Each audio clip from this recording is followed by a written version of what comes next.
ह्या कसं असतं साहेब, अपक्ष म्हणून नगरपंचायतला युती नव्हती, बरोबर ना? आता युती झाली आहे. आता हे स्थानिकात कसं असतं, अनेक कार्यकर्ते असतात, इच्छुक असतात, आपल्याबरोबर गावात काम करत असतात.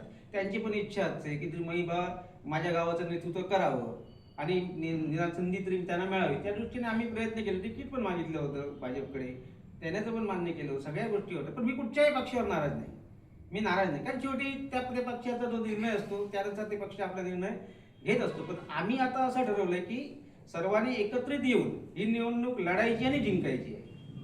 पण तुमचा युती धर्म तुम्ही पाळणार नाही मग?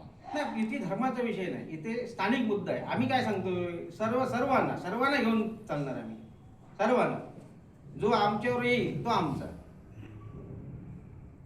खासदार नारायण राणे साहेबांनी महायुती घोषित केली, या संदर्भात आता तुमची या ज्येष्ठ तुमचे काही नेते असतील, अध्यक्ष असतील भाजपचे, भाजपचे कार्यकर्ते सुद्धा पण अपक्ष निवडणूक लढवत आहेत, त्यांच्याशी काही चर्चा झाली का या संदर्भात? नाही, मी कशाला चर्चा करू, त्यांचे तो येतेचे धर्म ते पाळणार नाही, मी कशाला सांगू. म्हणजे हे माझा विषय नाही ना, मी माझ्या स्थानिक या मुद्द्यावर निवडणूक लढवतोय.